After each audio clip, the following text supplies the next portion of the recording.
This section is on geometric sequences and series.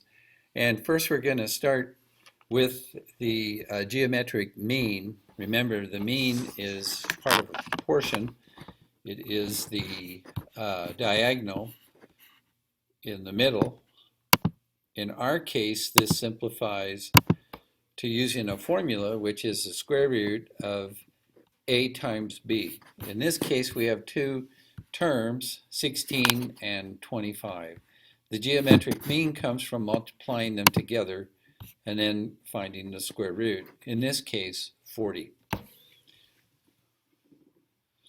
Next, we want to go to geometric series. We just did geometric sequences where we used comma after each term, and we found that there was a common r. We divided one term by the term in front of it. Now we move to adding those terms up. This is called a partial sum of a geometric series. And this is called S sub n. N stands for the last term you want to add up to. And this is actually the formula, and we're going to use this one right at the bottom here. This is how it's derived. So here's my geometric series formula, the finite formula. That is, it ends at a certain term. So it's called a partial sum. Partial sum means you're not adding up an infinite sum, just a part of them. So whatever n is, the formula is the first term, a sub 1, times parentheses 1 minus r, that's the common ratio, to the n power, it's the same n as over here, divided by 1 minus r. R cannot be 0, and r is the common ratio. To practice that, here is a geometric series with a pattern, common ratio, of 2. Now you can practice that up here with 16. 16 divided by 8 is 2. We plug this in using a sub 1, which is 1, r, which we just found was 2, and n, we want to know the sum through the 8th term. So we write our formula out, called the partial sum formula for geometric series. And we plug in the numbers. We plug 1 in, we plug 2 in for r, and we plug 8 in for n. So S sub 8, this is what it would look like with the r and the n plugged in. This gives me 1 minus 256, which is actually a negative 255, divided by a negative 1 is 255. It's kind of nice because you don't even need to know the 8th term. All you need to know is the first term, the ratio, and determine which one you'd like to find.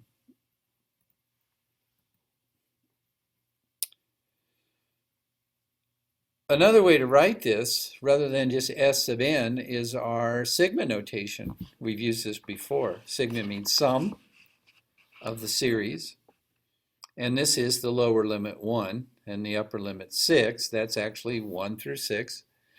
So first of all, we must determine the first term. So we plug a 1 in here. We get 1 minus 1 is 0. Anything with 0 power is 1. We find S sub 6, the sum, by using this same formula for the finite sum. We plug our numbers in. A is 1, r is a half, s is 6. Notice 1 minus 1/64 is really 63/64 divided by 2, which would give us actually 63 over 64. And of course we'd want to take that, divide that by a half, which means turn it over and multiply it by a 2 over 1. And this 2 will cancel with the 64 and give us 32. So our answer in fractions would be 63 over 32. As an improper fraction, that would be 1 and 31/32. Now, if we did this as a decimal,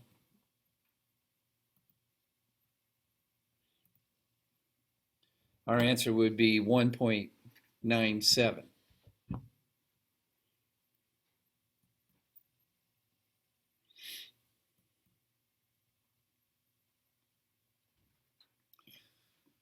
We can do that again. Notice my sum here is 1 over 2.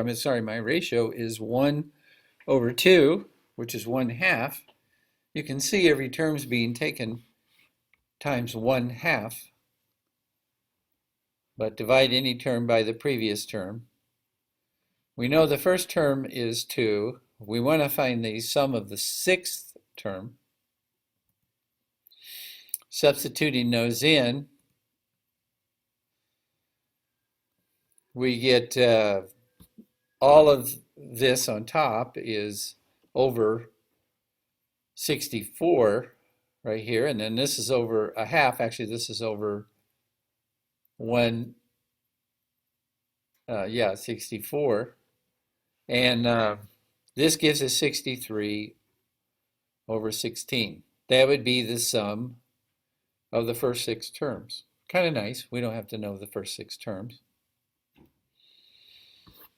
Okay, I like to use this one again because it gives us the rule of a sequence, asks us to find the sum. That's what sigma means. Gives us the lower number 1 to the 6th term. So we got to find the first term, which turns out to be -3. And then we're ready to find the sum of the first six terms. So plugging in a 6 here and here, the ratio is 2. We get -63 over -1 times -3, which is -169. That tells me that the sum of the first 6 terms, all of them being negative, is -189. So here's an application.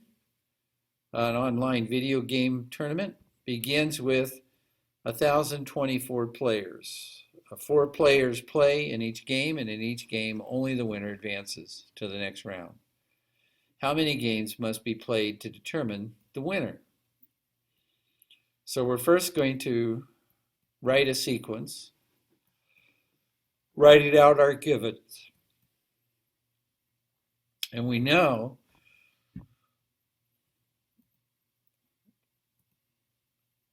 by the final round, there's 1 game left. So we put a 1 here. 265 is the first number of games played because there's 4 in each group.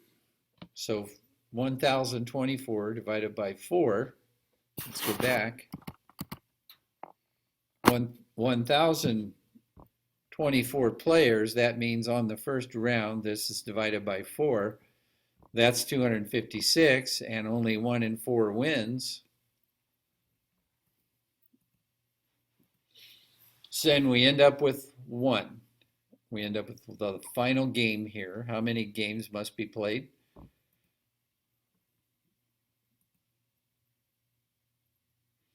So we notice here that 1 over 256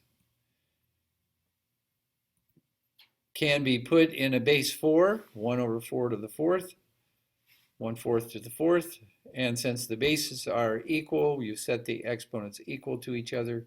This was an old exponent rule from a logarithm chapter. Add 1 to both sides, and n is 5.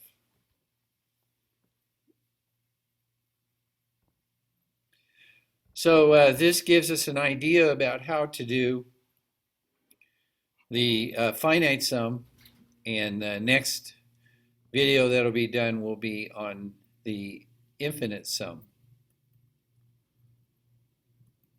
Let's finish this problem up.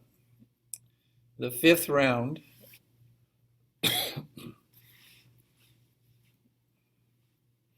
there will be 341 games because each time, there was 4 people playing. So that means there will be 341 games. So we back substitute that in to find out the total. And that would give us the number of rounds.